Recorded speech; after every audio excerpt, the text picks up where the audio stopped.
Hey everybody, David Silverman here, streaming in live from my office or my house. I've sold my practice, but just shooting this quick message for really directed towards doctors and healthcare practitioners.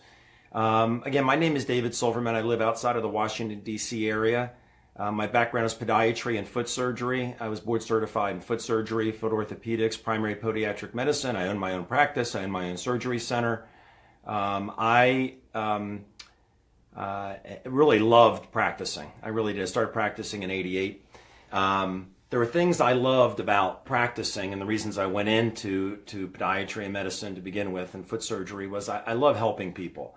And I think most doctors get into medicine for a few reasons. One is they like helping people, and they find that the human body is fascinating, and helping people with their health to most doctors makes everything else seem kind of menial. And not to say that anything else is menial, because bricklayers, taxi drivers, accountants, these are all important professions. We all need them. But doctors tend to have the mindset that, well, yeah, I need that, but boy, they're not making a difference like I am. The feeling of helping somebody with their health and being able to do something that most people can't do is pretty gratifying. That's the word, gratifying. And that's the reason I went into medicine. And a lot of doctors do too. They also, if they own their own practice, they want autonomy, and they want to have a good lifestyle. They want to make money. They want to have a good lifestyle for themselves and their family. And when I started practicing in '88 in Maryland, it was the end of what doctors call the golden years. And those of you doctors who are old enough to remember, you know what I'm talking about. It was great time. And that was the very tail end of it when I got involved in medicine. Insurance companies, there were really no HMOs. They were just starting, except maybe Kaiser. They paid really well. You got paid for your services. You got paid fairly.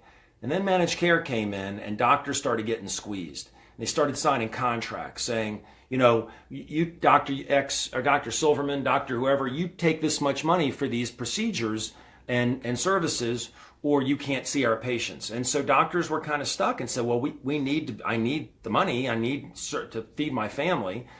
So they started taking it. And the insurance companies' reimbursements went down, down, down, down, and they continue to go down. And that was the end of the golden age for doctors, right? People went into medicine, go into medicine now because they love it. It's a calling. They realize their lifestyle is not going to be very good anymore. Better than a lot of people, but not nearly as good as it could be. They see friends in real estate making millions of dollars, and they're like, gosh, they're just selling office space or houses, which is great.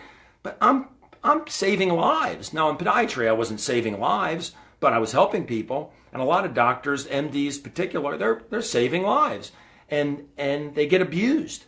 They get abused by insurance companies, and the lifestyle is gone. It's become a job. And so what attracts people to network marketing, doctors, is the lifestyle.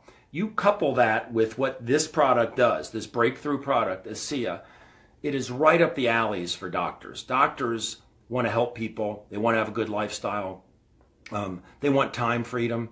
And ASEA and its network distribution model affords people time freedom and money. They can build wealth on the side of their practice or within their practice. Doesn't have to be in their practice. They can know someone. I live in Maryland. If I know somebody in California, they can be part of my business. Where as being a doctor, they have to be patients that are close to me.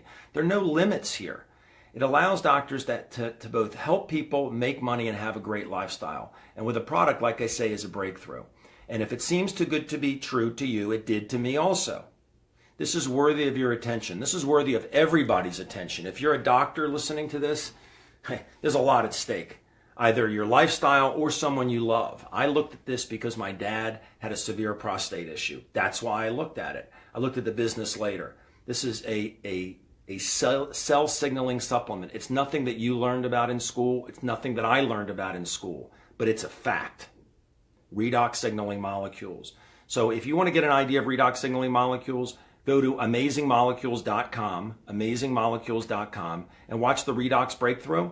And then video, it's like 13 minutes. And go to the bottom, you'll pull up some double-blind studies. Look at the genetic double-blind study done on gene expression by Tourette Labs. Pretty amazing.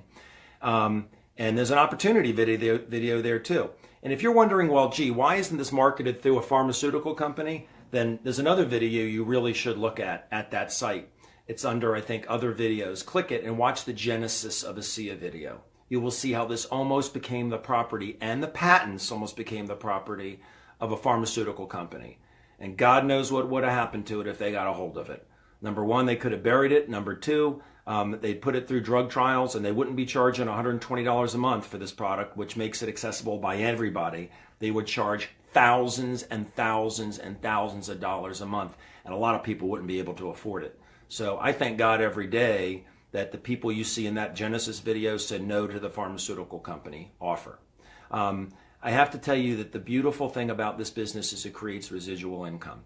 I'm in my house. It's a Wednesday. You know, I used to take Wednesdays off when I started practicing so I could play golf. Then I couldn't do it anymore because I needed the money because of managed care. Now, I mean, I'm sitting in my house. I mean, I can work from the beach. I can work from the house. I don't have to work. It creates residual income. You know, I have friends who make a lot of money, right? And they have traditional jobs. And some of them even make more than I do. And I'm a top 10 earner in the company. But some of them even make more than I do. But you know what? They're stuck. Some of them don't even like what they do. Some love it. Most people don't. Some like it. Some don't even like it. They're stuck. With this, if I'm making the same amount of money as another friend of mine, mine's residual. I can quit and the money keeps coming. I can go away for a month. The money keeps coming. It's a beautiful lifestyle, and doctors that really take the time to look at this business, and doctors who really feel just abused by the system now, and the way even reimbursements are going to go down further, knowing that diabetes and Alzheimer's are going to take up so much money from the baby boomers that doctors are going to get squeezed more in office visits, and every bunion surgery, everything is going to get squeezed because of those two ailments that people are dealing with, and baby boomers are going to drain the system with. Open your eyes. Don't put your head in the sand. You know, some of you are doing laser hair removal. Great. Some of you are doing Botox injections. Great. It's out of pocket money, right? That's why you're doing it, but it's not residual. Take a good look at ASEA, at least for personal reasons. If you're aging, which everybody is, take a look at it, because you're aging externally and you're aging internally. You know, I'll be 58 this year. I feel like I'm 25 years old internally. And I don't know what I look like, but I definitely feel like I'm 25 years old. And I'm excited. It's like the old day of the golden age when I'd go to the physician lounge at the hospital in between surgeries back in 1988, 89, 90. Doctors were excited about being doctors. They were excited about practicing and helping people and making money and having a great lifestyle. There's nobody in the physician lounge anymore. It's almost people just go in, they do their surgeries, they don't want to socialize, they don't have time, they got to get back to the office to keep seeing patients because they're on this treadmill.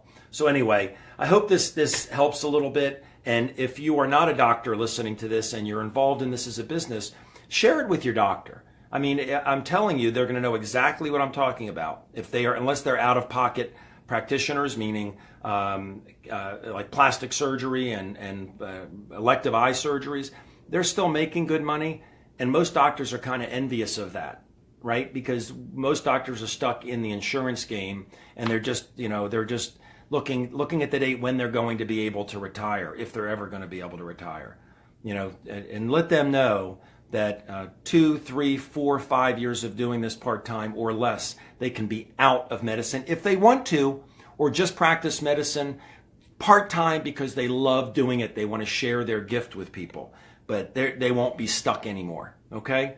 Thanks so much. Have a great Wednesday. I am. Bye.